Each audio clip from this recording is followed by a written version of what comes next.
Hey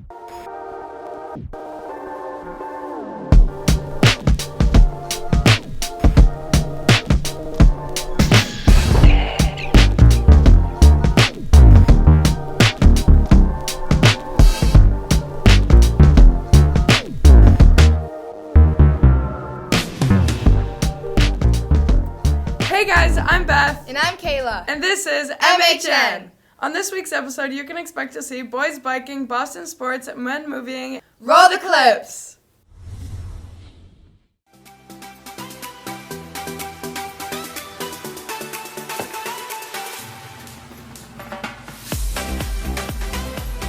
Hey guys, and welcome back to Boys Bikin'. Today, I'm back out with Connor and Damon, and we're going to explore the Assabet Riverwalk. The Assabet Riverwalk is a nice area that crosses the border between Maynard and Acton. It offers a good amount for the little recognition this forest receives. Despite the name, the Assabet Riverwalk has more than just one trail, so we're going to do as much as we can to explore the entire area. I'm going to be rating the area on the same 5 categories, starting off with the ease of access. The Assabet Riverwalk is pretty well hidden. There are only 2 labeled entry points. One is off to the side of Concord Street, and the other is at the end of Colbert Ave.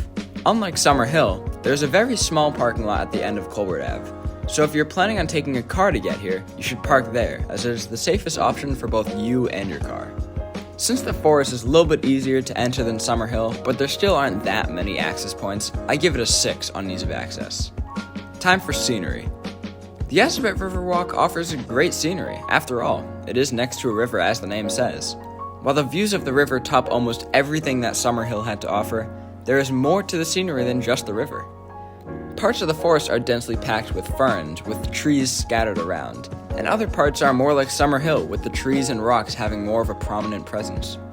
As most people know, it is currently the peak of the fall season, so all of the trees were really colorful, and it added to the overall vibe that this place had. So considering the size that the Assabet Riverwalk is, the fact that it has this much scenery and a good variety of it is pretty impressive, so I give it a 7 on scenery. Now for trail variety. The Assabet Riverwalk offers some trail variety, but not a lot. Most of the trails are very mellow and easy for beginners to ride and enjoy, but there's not that much for advanced riders to rip down. However, that doesn't mean that there's nothing at all for advanced riders to enjoy, as we stumbled upon 2 interesting spots during our journey, one of them being this monster of a hill that shoots you straight back up another hill. When you're at the top of this hill, it is so steep that you can't even see over the edge of it until you're actually on it. And even when you are on it, it's hard to see what's next because it just gets steeper.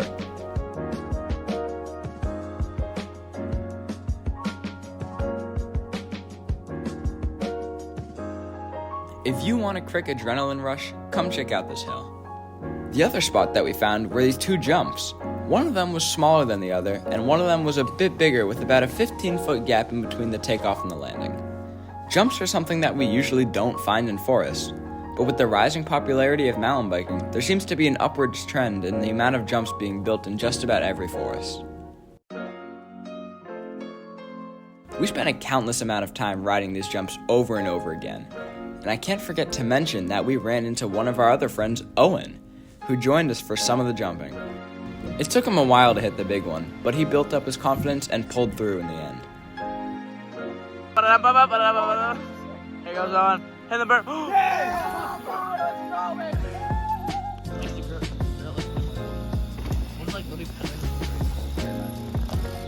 However, since most of the trails are very similar to each other, I give it a 6 on trail variety.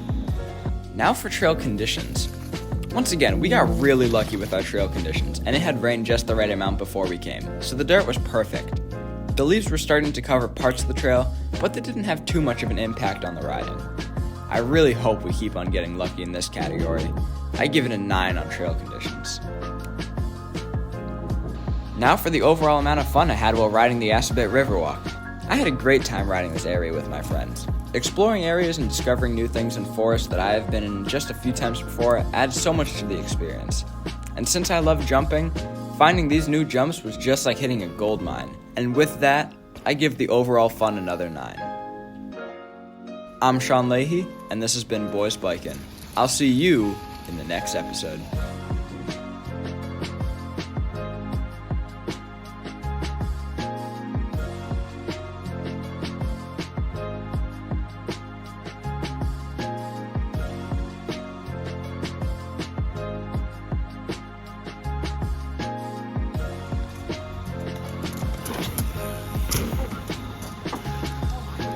now to Boston sports.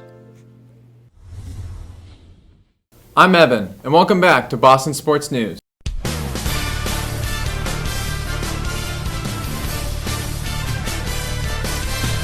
The Patriots played the Cleveland Browns on Sunday. On the second play of the game, Browns QB Jacoby Brissett threw an interception to Kyle Duggar. The Pats would go on a 12-play field goal drive to go up 3-0. The Browns would respond with a field goal of their own to tie the game at 3-3. After a Patriots fumble and punts from both teams, the New England Patriots went on a 9-play, 87-yard touchdown drive, ending in a 31-yard run for Ramondre Stevenson to go up 10-3.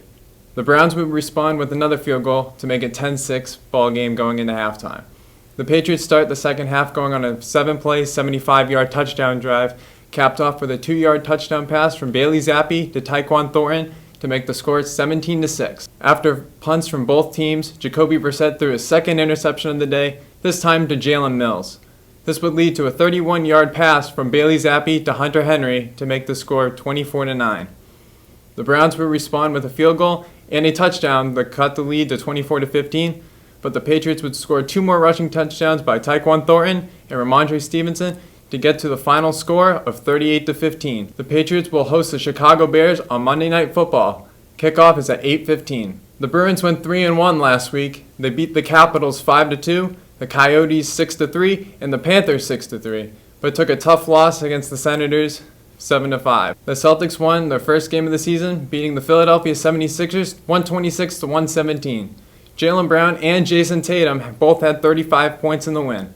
They play the Miami Heat on Friday at 7:30. Thanks for watching, and we hope to see you next week for more Boston sports news. And now to Henry and Grafton with Men Moviein.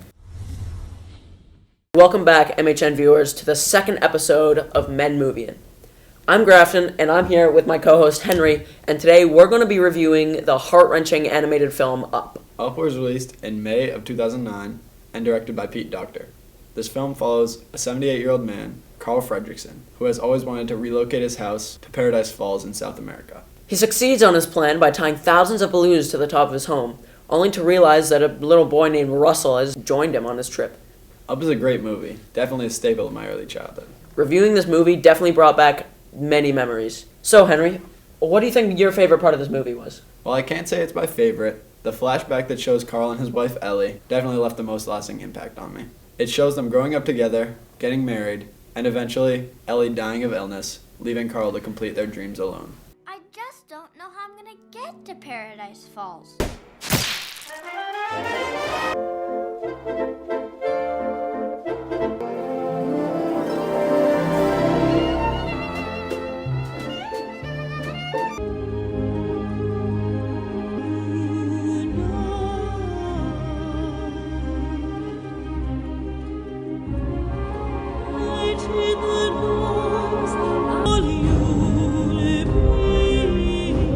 This scene really is a good one. It shows us the dark, gloomy side of Carl, but then it's contrasted by Russell's lightheartedness and kindness. I agree, Grafton.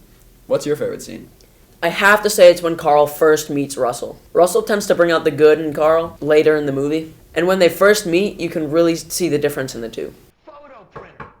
SD card. Good afternoon. My name is Russell, and I am a wilderness explorer in Tribe 54. Are you in need of any assistance today, sir? No. That one is a great scene, and it definitely captures the energy of the movie really well. I would say this movie gets an 8.8 crying emojis out of 10.